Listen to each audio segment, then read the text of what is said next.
Hello everyone, welcome to this channel. आज हम बात करेंगे एक बहुत ही इम्पॉर्टेंट टॉपिक के बारे में जो कि है मिलेट्स को न्यूट्री सीरियल्स, श्री अन्न या मोटा अनाज इन विभिन्न प्रकार के नामों से जाना जाता है। 2023 जो है वो इंटरनेशनल ईयर ऑफ मिलेट्स है, इसीलिए आज हम इस टॉपिक पे बात करने जा रहे हैं। तो इस वीडियो में हम कौन कौन से टॉपिक कवर करेंगे। सबसे पहले हम मिलेट्स की हिस्ट्री के बारे में जानेंगे, फिर हम उनके हेल्थ बेनिफिट्स के बारे में जानेंगे, फिर हम एग्रीकल्चरल बेनिफिट्स के बारे में जानेंगे, फिर हम देखेंगे कि गवर्नमेंट क्या एक्शन ले रही है मिलेट्स को प्रमोट करने के लिए। तो चलिए सबसे पहले जानते हैं हिस्ट्री के बारे में। तो इसके लिए आपको सबसे पहले ले चलते हैं 1960s के दौर में। उस टाइम इंडिया में लोग भूखमरी से मर रहे थे और इसी के लिए सरकार ने एक डिसीज़न लिया कि इंडिया में प्रोडक्टिविटी को बढ़ाया जाए। उस प्रोडक्टिविटी को बढ़ाने के लिए इंडिया में नई वैरायटीज़ लाई गई गेहूं की और राइस की, जिसकी वजह से कुछ ही सालों में इंडिया में प्रोडक्टिविटी बहुत बढ़ गई और उसी चीज़ को ग्रीन रेवोल्यूशन बोला जाता है। बट इससे मिलेट्स की जो थी पैदावार वो काफ़ी कम हो गई, क्योंकि गेहूं और राइस तो अच्छे से ग्रो कर रहे थे, तो क्या ज़रूरत थी कि मिलेट्स को ग्रो किया जाए। लोग उस टाइम मिलेट्स को गरीबों का भोजन समझते थे, क्योंकि लोगों को इनकी इम्पोर्टेंस का पता नहीं था। तो इसीलिए धीरे धीरे मिलेट्स बहुत कम होते गए इंडिया से, जो कि एक बहुत मेजर पार्ट था पहले इंडिया का, वो एक बहुत ही माइनर पार्ट बन के रह गया। तो इस वजह से आज हमें मिलेट्स के बारे में बात करनी पड़ रही है, क्योंकि लोगों में इनके अंदर अवेयरनेस बहुत कम है। तो चलिए सबसे पहले जान लेते हैं इनके हेल्थ बेनिफिट्स के बारे में। अगर हम देखें तो इंडिया में मेन जो दिक्कतें हैं वो क्या हैं। एक है कि यहाँ कुछ लोग माल न्यूट्रिशन में हैं और कुछ है जो ओवर न्यूट्रिशन वाली दिक्कतें हैं। अगर मैं अंडर न्यूट्रिशन वाली दिक्कतों की बात करूँ तो उसमें माल न्यूट्रिशन, स्टंटेड ग्रोथ, ये सब चीज़ें आ जाती हैं। और अगर मैं ओवर न्यूट्रिशन की बात करूँ तो उसमें आता है obesity, diabetes, hypertension, cardiovascular diseases, जो कि हमारे लाइफस्टाइल और अनहेल्दी खाने की वजह से होती हैं। तो जो मिलेट्स होते हैं वो इन दोनों तरह की डिजीज़ेस को क्योर करने में हेल्प कर सकते हैं।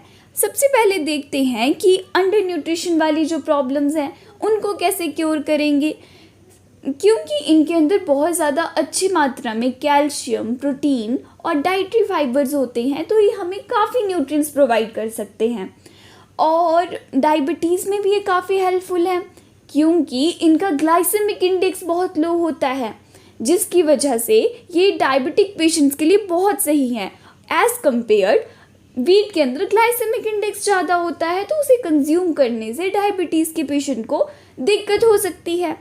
इसके अलावा ऐसे कुछ लोग होते हैं जिनको ग्लूटेन की एलर्जी होती है, बट हमारे जो मिलेट हैं वो इसका भी सोल्यूशन है, क्योंकि मिलेट ग्लूटेन से फ्री होते हैं, इनमें ग्लूटेन नाम की प्रोटीन ही नहीं होती।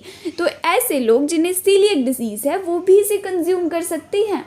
इसके अलावा ये डाइजेशन को इम्प्रूव करते हैं, क्योंकि इनके अंदर भरपूर मात्रा में फाइबर होते हैं। बीपी के पेशेंट्स के लिए, कार्डियोवैस्कुलर डिजीज़ में ये बहुत हेल्पफुल है। इसके अलावा इनमें एंटीऑक्सीडेंट्स भी होते हैं, जो कि फ्री रेडिकल्स को ख़त्म करते हैं हमारी बॉडी से, और उससे कोई दिक्कतें नहीं होती। तो चलिए हमने इसकी हेल्थ बेनिफिट तो जान लिए, अब एग्रीकल्चर में भी बेनिफिट जान लेते हैं। एग्रीकल्चर में सबसे मेन बेनिफिट जो है वो है सस्टेनेबिलिटी। अब आप सोचेंगे सस्टेनेबिलिटी क्या होता है। सस्टेनेबिलिटी बेसिकली होता है कि अगर हम आज जो चीज़ कर रहे हैं वो फ्यूचर जनरेशन के लिए भी रिसोर्सेज बच रहे हैं उस चीज़ से या नहीं।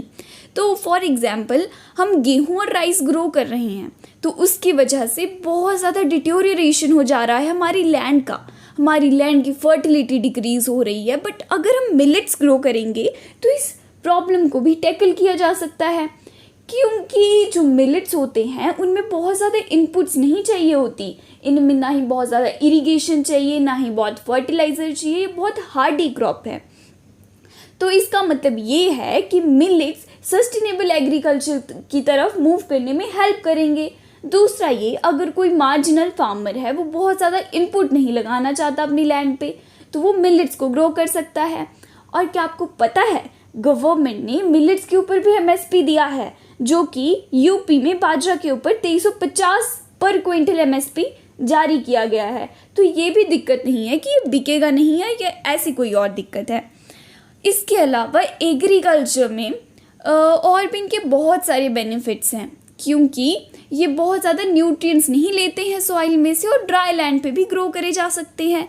अब हम जानते हैं कि हमारी जो गवर्नमेंट है वो मिलेट्स की ग्रोथ को प्रमोट करने के लिए क्या कर रही है। सबसे पहले ये जानना इम्पॉर्टेंट है कि मिलेट्स इंडिया में पूरे वर्ल्ड में लार्जेस्ट प्रोड्यूसर जो है मिलेट्स का वो इंडिया है और सेकेंड लार्जेस्ट एक्सपोर्टर भी इंडिया है। तो मतलब हम और ज़्यादा भी ग्रो कर सकते हैं और उसे एक्सपोर्ट करके बेनिफिट कमा सकते हैं, क्योंकि लोगों के बीच में अवेयरनेस बढ़ती जा रही है मिलेट्स के प्रति। तो इसके लिए गवर्नमेंट ने बहुत सस्ते दामों पे मिलेट्स के सीड प्रोवाइड करवाए हैं और बहुत से मिशन चलाए गए हैं मिलेट्स के लिए, जैसे कि हमने यूपी में देखा कि एमएसपी लगाया गया है बाजरा पे। इसके अलावा ओडिशा में भी ओडिशा मिलेट मिशन के नाम से एक प्रोजेक्ट चलाया गया है, जिसमें आंगनबाड़ी के जो भी बच्चे हैं उनको मिलेट्स प्रोवाइड कराए जा रहे हैं, मिलेट्स के लड्डू दिए जा रहे हैं। ये बहुत ही अच्छा स्टेप है और हम इससे बहुत कुछ सीख सकते हैं। इसके अलावा मिलेट्स की बहुत सारी डिशेस बनाई जा सकती है। रागी, ज्वार, बाजरा की अनेकों डिशेस हो सकती हैं और हफ्ते में एक बार तो इनको ऐड करना ही चाहिए। तो बने रहिए।